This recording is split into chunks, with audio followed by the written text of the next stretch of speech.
Hasta ahora se pensaba que los dólmenes, esas grandes construcciones de piedra mágicas y solemnes de la antigüedad, fueron levantadas durante la Edad del Cobre.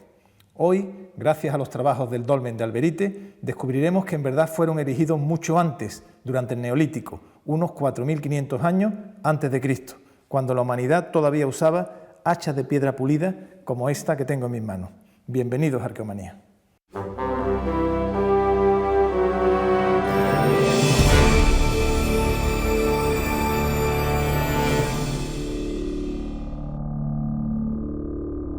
El megalitismo en la península ibérica ha sido un fenómeno plagado de dudas desde hace décadas. Se le atribuyó un origen mediterráneo, pero hoy en día esta hipótesis está en tela de juicio.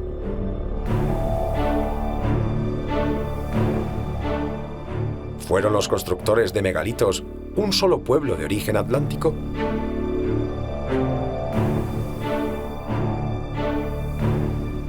Los megalitos del sur de España se construyeron en el quinto milenio antes de Cristo, unos 2.500 años antes de las pirámides de Egipto.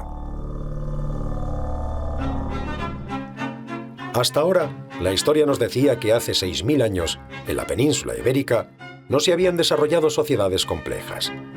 Aquellos hombres habían abandonado la caza para empezar a establecerse en los campos y cultivar. Eran muy primitivos, tribales, desorganizados. Todavía faltaban 2.000 años para ver una sociedad formalmente constituida. 2.000 años para acercarnos al desarrollo de otros lugares del mundo mediterráneo. Es un monumento muy destacado, de unas dimensiones, como he comentado, muy importantes. Es un dolmen de galería o largo corredor. Tiene aproximadamente unos 20 metros de desarrollo longitudinal y viene, pues, digamos, compartimentado por esta serie de jambas, ortostatos transversales que van marcando una serie de espacios hasta el espacio final de la cámara, que es donde está propiamente el enterramiento. Las primeras prospecciones, siempre llenas de dudas, anticipan algo maravilloso. En la campiña gaditana ha aparecido un dolmen de dimensiones extraordinarias. Estamos en 1993 y un grupo de investigadores jóvenes, pero con las ideas claras, por así decir, con un método en mente, se hacen cargo de la excavación. Todo se hace con rigor desde el principio, con paciencia. La excavación, la verdad, todo el equipo, que además fue un equipo bastante extenso, de aproximadamente unas 40 y tantas personas, lo recordamos con mucho cariño, pues fue la verdad, un plan casi heroico y la verdad que con mucha ilusión en aquel momento, porque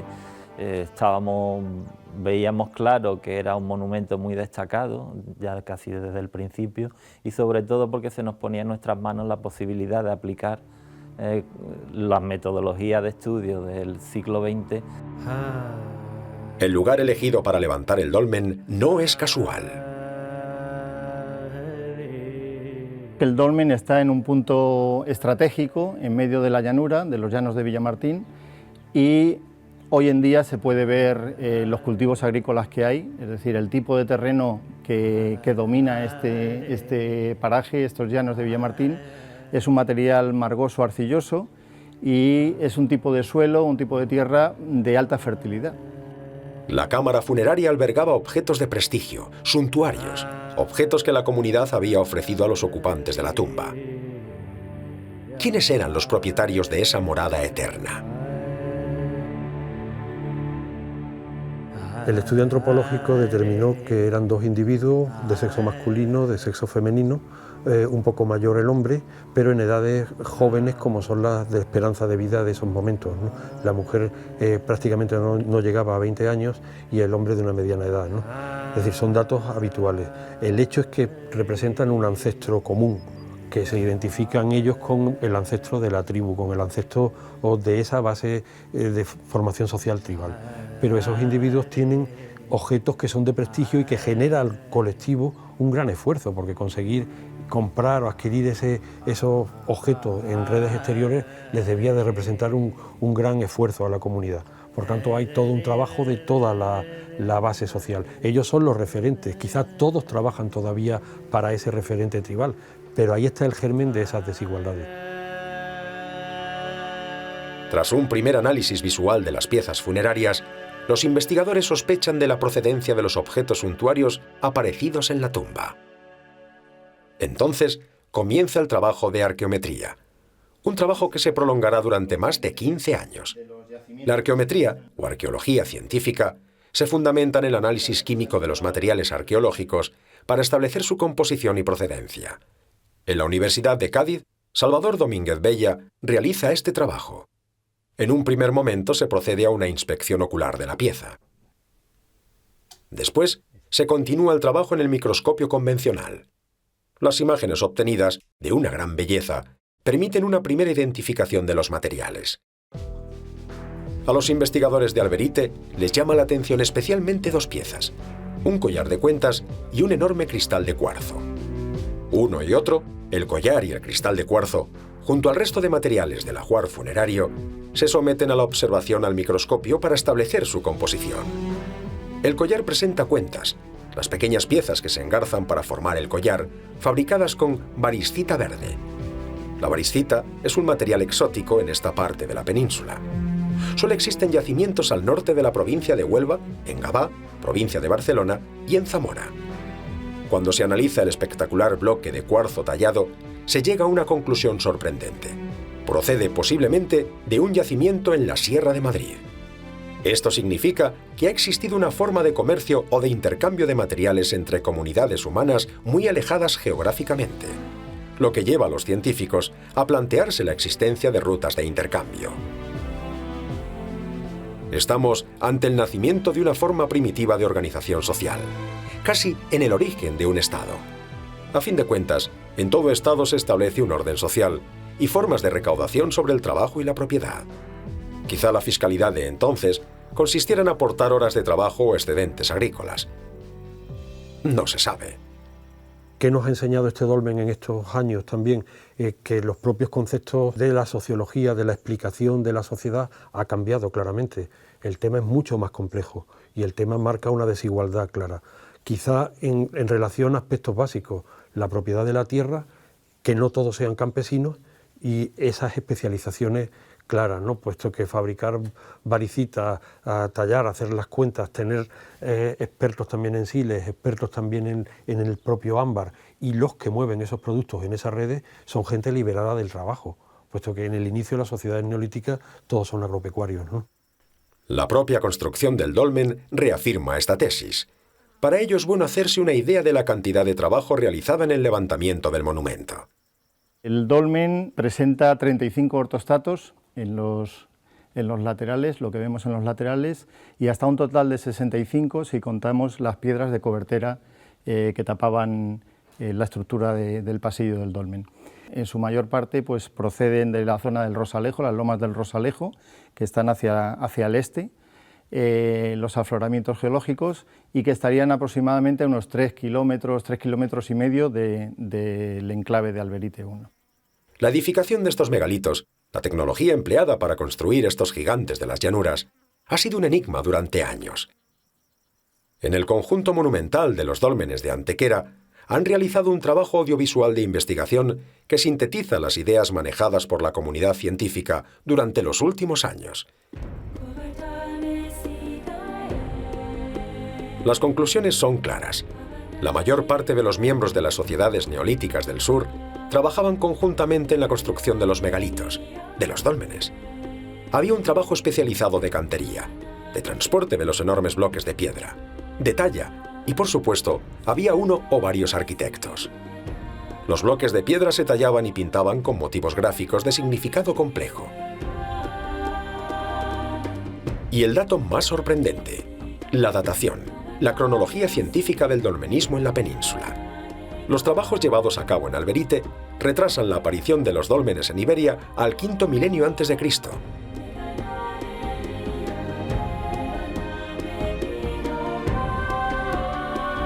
La cronología del dolmen realmente se ha hecho con pruebas clásicas de carbono 14 o con carbono 14 con AMS, y bueno, se ha hecho sobre materiales pues, como el carbón o el hueso de lo que se ha recuperado en el dolmen, y que nos han permitido pues, establecer realmente la cronología de este dolmen. En el momento en que excavamos Alberite se seguía en los años 90 analizando el megalitismo como oriental, y con cronologías cortas. Por ejemplo, Menga se consideraba de la Edad del Bronce, del segundo milenio. Los millares estaban, como siguen estando hoy, en el cuarto pasa a tercer milenio. Por tanto, la cronología que dio Alberite fue revolucionaria en su momento.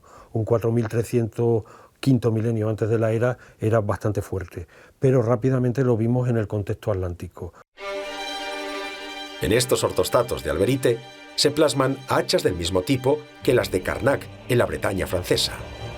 Las conclusiones de las investigaciones actuales dejan claro que el megalitismo peninsular no es de origen mediterráneo, como se creía hasta hace poco. Su procedencia es atlántica. Estamos ante sociedades que trabajaban la tierra y estaban organizadas. Sociedades que empleaban sus excedentes productivos en un complejo proceso de construcción de tumbas, que intercambiaban materiales o productos con grupos humanos establecidos a cientos de kilómetros. Sociedades con una fuerte creencia en el más allá, con una religión compleja que todavía se está comenzando a descubrir. La península ibérica está plagada de megalitos por todo su territorio. Falta mucho por investigar.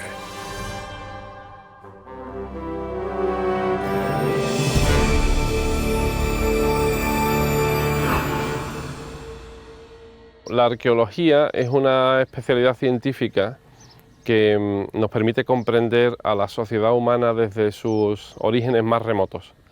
Y en la medida en que puede hacer eso, la arqueología, creo, es una herramienta muy importante para entender al ser humano y entender también la sociedad en la que vivimos.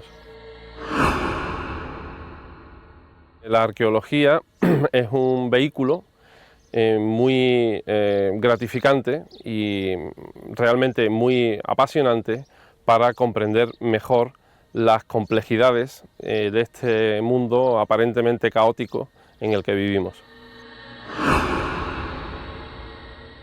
Pues ya que estamos en un conjunto megalítico tan especial como es Antequera, y dado mi especialización en este campo, sería pues realmente un desafío muy importante encontrar un enterramiento megalítico en unas condiciones pues bastante prístinas, bastante intacto, digamos, que nos permita hacer una investigación muy completa.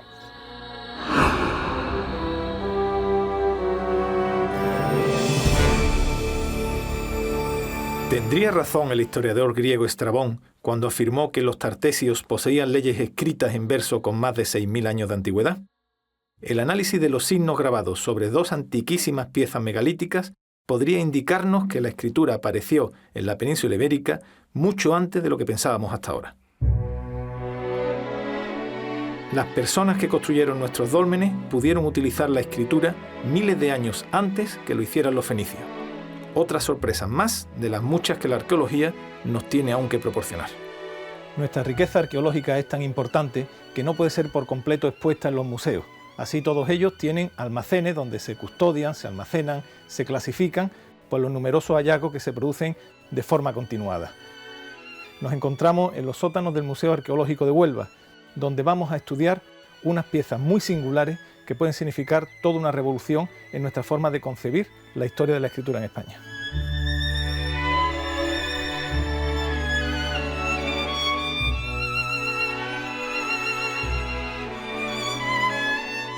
Nos encontramos en los sótanos del Museo Arqueológico de Huelva, delante de unas piezas excepcionales que Ana María Vázquez, profesora de Historia Antigua de la UNED, ha calificado como una de las más singulares y trascendentes de la historia de la arqueología española.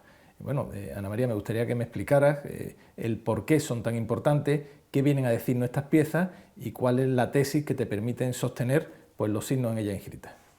Pues la importancia de estas dos piezas que tenemos aquí delante es que en relación a las primeras escrituras que tenemos en todas estas, significa que estas son 4.000 años más o menos más antiguas que lo que tenemos aquí. Y esta es la primera vez que se escribe en la península ibérica. O sea, que entiendo que si la tesis oficial y más habitual nos hablaba que los fenicios traen la escritura en el 750 antes de Cristo, tú mantienes que ya en la península había escritura 3.000 años antes de que llegaran los fenicios. Es una teoría revolucionaria, ¿no? Las mantengo porque esto tiene signos de escritura y esto tiene signos de escritura, es decir, como están también en contexto arqueológico y están perfectamente documentadas por el Museo de Huelva, que es donde estamos, pues es algo totalmente revolucionario, pero que cambia toda la historia de la escritura de Europa y de Occidente y de España, claro. La importancia que tiene esto es que tiene unos signos muy esquemáticos, muy alargados, que yo le llamo la escritura de Huelva 1, que es muy semejante a como escribimos ahora. Por ejemplo, tiene la L, tiene los ángulos, tiene la W, tiene la U, y eso para ser del 4000 al 3000, calcula del 3200 a.C., es una revolución total y absoluta. Pero no todos los científicos coinciden con esta teoría. El mayor, digamos, escepticismo que se levanta alrededor de esa pieza nace precisamente del hecho de que sea una única pieza. Es una pieza aislada que, incluso si aceptásemos que tiene signos que representan algún tipo de escritura, pues resultaría, como se dice ahora, una evidencia aislada. Pero es que además resulta un tipo de pieza especialmente polémica, porque en los diferentes filtros que aplicamos para decidir que lo que hay representado en determinados objetos es escritura, los iniciales son también importantes, que pasan por distinguir que aquello sea intencionado, que siendo intencionado haya la intencionalidad de representar algún tipo de signos, que esos signos sean individuables, que cada uno de ellos haya sido trazado de un modo que lo distingue de los anteriores, que esos entre sí se articulen y que por lo tanto tengan valores que se oponen a los demás y que formen unos con otros algún tipo de lenguaje. Cuando los fenicios llegan aquí, la población hispana, prehispana, ya utilizaba la escritura. Ya utilizaba la escritura y además lo escribían en materiales que eran propios de este área, como es de lo que está fabricado esto, que es una arcilla local con gránulos de pirita. Esto es una revolución total y absoluta, que en Huelva, en el 3000 a.C., alguien supiera escribir. Esta escritura todavía no está descifrada, ¿no? No podemos saber lo que dice. No, porque bueno, la posterior de 4000 años después no está, que es la ibérica.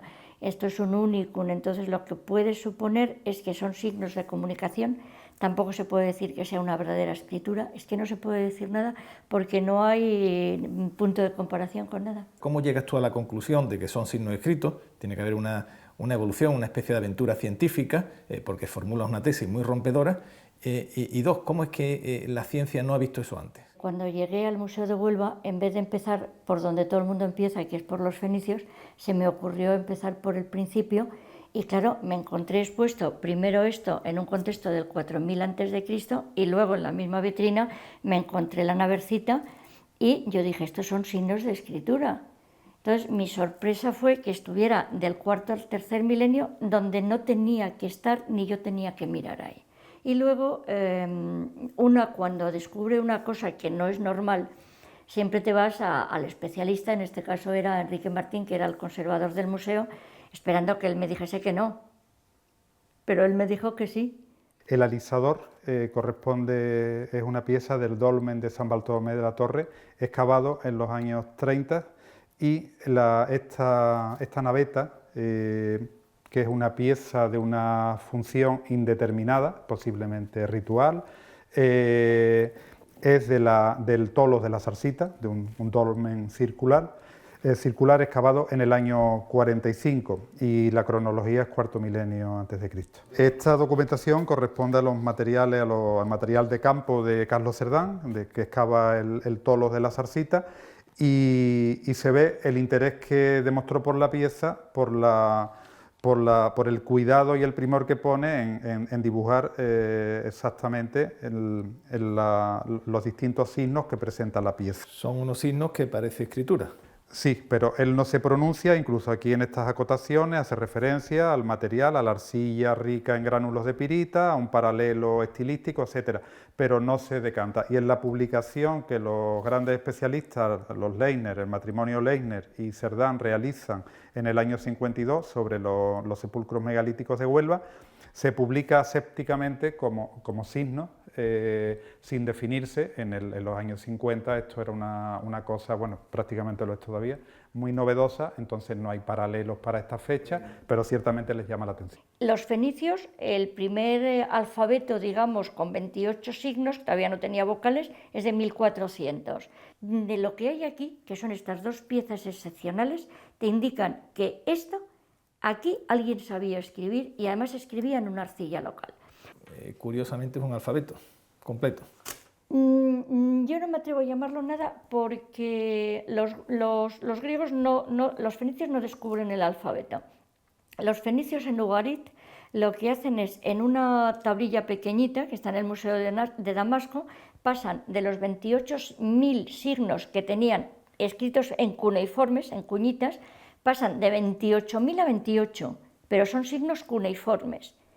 Lo bueno es cuando los fenicios pasan a esta estilización, que es escribir con estos signos, pasando de la escritura de cuñitas a signos lineales. Signos lineales que pensábamos que eran del año 1000, 1100 fenicios. ¿Antes de Cristo? Antes de Cristo, yo siempre estoy en antes de Cristo. Y de repente te das cuenta que 3000 años antes de esto estaba esto escrito con esos signos lineales que se repiten en época fenicia. Es la pieza que hace chirriar el puzzle de la historia. Con esta pieza y con esta hay que saltar el puzzle y volver a empezar, porque todo lo que sabemos está mal. El origen de la escritura es un apasionante debate que sigue abierto. Corresponde a la ciencia determinar si finalmente pudo haber existido o no escritura en la península antes de la llegada de los fenicios. Pero mientras, deleitémonos con estos hermosos signos megalíticos.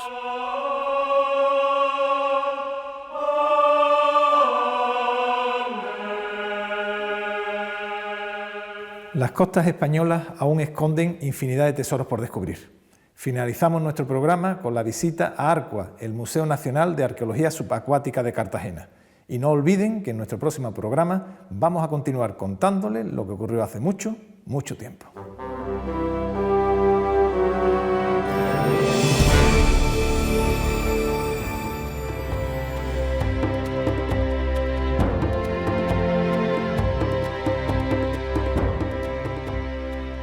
Cartagena es probablemente uno de los puertos más antiguos del Mediterráneo. Es en realidad un puerto natural. Su importancia histórica es indudable. Allí se puede visitar el único centro de España dedicado a la arqueología subacuática, el Arcua. En el Mediterráneo solo existe una instalación similar, en Turquía.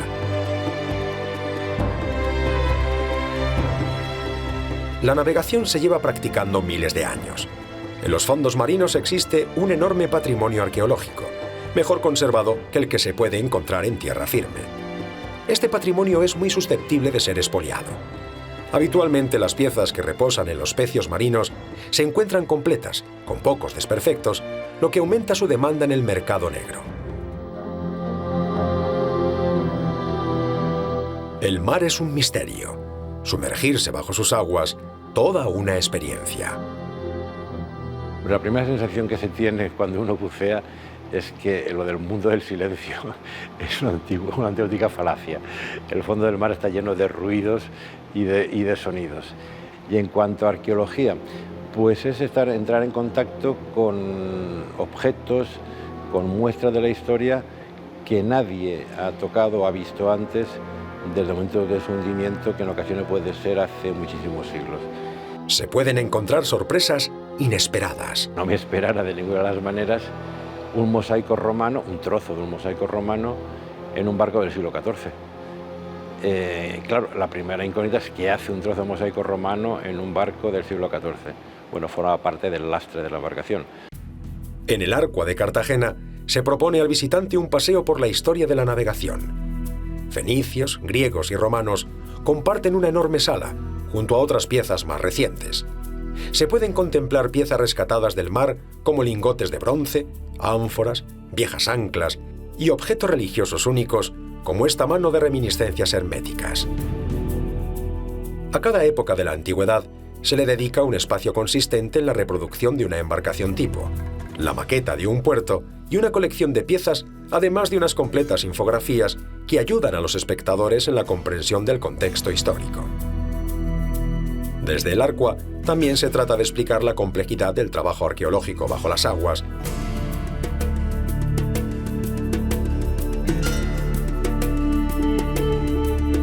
y los difíciles procesos de consolidación y restauración de las piezas.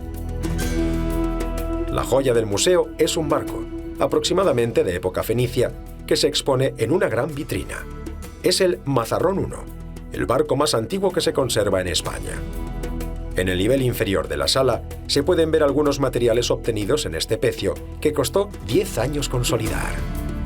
La réplica del Pecio Mazarrón II, una copia exacta de otro barco fenicio hundido en la cercana Mazarrón, muestra a los visitantes su estado actual. Una infografía nos muestra el aspecto real de la embarcación y unos audiovisuales nos conducen por su proceso de excavación. El pecio se ha protegido con un sarcófago para evitar su expolio. Quizá en un futuro próximo puedan organizarse visitas al Mazarrón II desde el Arco de Cartagena. La costa española es un inmenso yacimiento arqueológico. El Mediterráneo, como consecuencia de su historia, acumula una gran cantidad de patrimonio cultural. Hemos encontrado una mínima parte, queda muchísimo por localizar. El Arco de Cartagena se asoma al mar y al futuro. Es un elemento imprescindible para que los ciudadanos conozcan la importancia del patrimonio sumergido y la necesidad de protegerlo según los principios directores de la UNESCO.